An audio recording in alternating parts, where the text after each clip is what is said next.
کہ رسول اللہ صلی اللہ علیہ وسلم کے اسوے میں جہاں باقی چیزیں ہیں ان میں ایک اہم چیز انسانیت کی خدمت ہے۔ انسان کی خدمت اتنا اہم شعبہ ہے، یہ اس وقت تک سمجھ نہیں آ سکتا کہ جب میری بیوی میرے گھر میں ڈلیوری کیس ہو اور میری گھر والی اسپتال جائے اور ڈاکٹر کے غفلت کی وجہ سے مر جائے، مجھے پھر پتہ چلے گا کہ فری اسپتال کی قیمت کیا ہے۔ میرے سر میں درد ہو اور آج مجھے ڈسپلن کی گولی نہ ملے تو پھر مجھے سمجھ آئے گی کہ گاؤں میں ڈسپنسری کی اہمیت کیا ہے۔ ہمیں اس کی اہمیت کیوں نہیں سمجھ آتی؟ اہمیت کیوں نہیں سمجھ آتی؟ کہتے ہیں ایک سیٹھ آدمی اپنی گاڑی پہ جا رہا تھا، اس کی گاڑی میں ساتھ اس کا بیٹا بھی ہے۔ چوک کے اوپر گاڑی رکی اشارے پہ، وہاں فقیر مانگنے والا تھا۔ اس فقیر نے مانگا۔ یہ چھوٹا بچہ اپنے باپ سے کہتا ہے کہ ڈیڈ یہ کیا مانگتا ہے؟ اس نے کہا بیٹا یہ پیسے مانگتا ہے۔ اس نے کہا کیوں؟ اس نے کہا اس کو بھوک لگی ہے۔ تو بیٹا کہتا ہے ڈیڈ بھوک لگی ہے تو پراٹھا کھا لینا، مانگنے کی ضرورت کیا ہے؟ بھوک لگی ہے تو بریڈ کھائے نا، مانگنے کی ضرورت کیا ہے؟ بھوک لگی ہے تو آملیٹ کھائے، مانگتا کیوں ہے؟ اس نے کہا بیٹا تو ٹھیک کہتا ہے، تو صحیح کہتا ہے۔ اس نے زندگی میں یہی دیکھا ہے کہ بھوک لگے تو انڈا ملتا ہے، وہ مان ہی نہیں سکتا کہ بھوک لگے تو مانگنا بھی پڑتا ہے۔ ہم چونکہ کبھی اس غربت کے حالات سے گزرتے نہیں ہیں، ہمیں احساس نہیں ہوتا کہ غربت پروری یہ پیغمبر کی کتنی بڑی سیرت ہے۔ پیاسے کو پانی پلانا کتنی بڑی خدمت ہے، کسی مریض کا علاج کرنا یہ کتنی بڑی خدمت ہے، اور کسی آدمی مقروض کے قرضے ادا کرنا یہ کتنی بڑی خدمت ہے، کسی کے گھر کو روشن کرنا یہ کتنی بڑی خدمت ہے، کسی یتیم بچے کے سر پہ دست شفقت رکھنا یہ کتنی بڑی خدمت ہے، کسی بیوہ کا سہارا بننا یہ کتنی بڑی خدمت ہے، کسی راہ چلتے کو مقام تک پہنچانا یہ کتنی بڑی خدمت ہے، اور دکھی انسانیت کے کام آنا یہ کتنی بڑی خدمت ہے۔ میں آخر میں ایک حدیث سنا کر بات ختم کرتا ہوں۔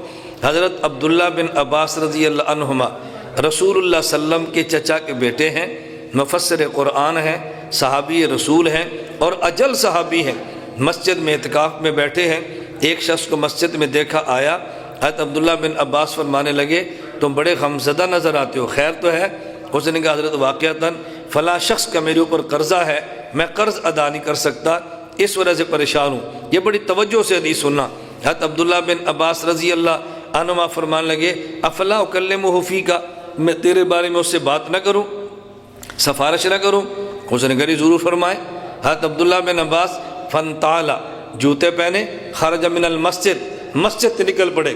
اس آدمی نے کہا انسیت ما کنت فی، آپ کو یاد ہے آپ اعتکاف میں تھے، آپ بھول گئے ہیں؟ فرمایا نہیں، لا واللہ میں ہرگز نہیں بھولا۔ کہا جی جب آپ کو یاد ہے اعتکاف میں تھے، آپ نے باہر نکل کے اعتکاف توڑ دیا۔ حضرت عبداللہ بن عباس فرمانے لگے سمعت صاحب ھذا القبر، میں نے رسول اللہ صلی اللہ علیہ وسلم اس قبر والے اپنے پیغمبر سے سنا ہے۔ مسجد نبوی میں تھے نا، اور حدیث پاک میں ہے وَاللَّهُ بِهِ قَرِيبٌ فَدَمَعَتْ عَيْنَاهُ، ابھی کچھ عرصہ تھا حضور دنیا سے گئے تو یہ کہنا تھا کہ حضور کی یاد تازہ ہوگی۔ عبداللہ بن عباس رونے لگ گئے، فرمایا سمعت صاحب ھذا القبر، میں نے اس قبر والے سے سنا ہے۔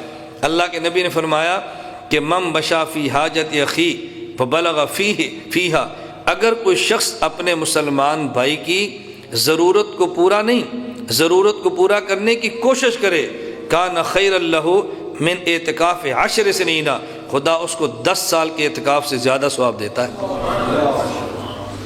ضرورت پوری نہیں کی، ضرورت پوری کرنے کی کوشش کی ہے، خدا اس کو 10 سال کے اعتکاف سے زیادہ اجر عطا فرماتا ہے۔ یہ ہمارے ذہن میں کبھی خدمت کرنے والا بندہ بھی نیک ذہن میں ہے کہ نیک آدمی ہے؟ ہمارے ذہن میں، آپ کے ذہن میں میں نیک ہو گیا ہوں، مولانا صاحب ہوں، میرے سر پہ پگڑی ہے، میرے چہرے پہ داڑھی ہے، آپ کے بہت نیک آدمی ہے۔ لیکن وہ آدمی جو دکھی انسانی خدمت کرے کیا وہ بھی نیک ہے؟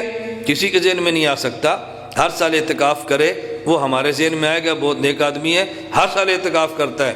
اور حضور پاک صلی اللہ علیہ وسلم کیا فرما رہے ہیں؟ ایک آدمی کی حاجت پوری کرنے کے لیے کوشش کرنے پر خدا 10 سال کے اعتکاف سے زیادہ اجر عطا فرماتا ہے۔ آپ اس ایک حدیث سے اندازہ فرما سکتے ہیں کہ دکھی انسانیت کی خدمت کرنا یہ کتنا ضروری ہے۔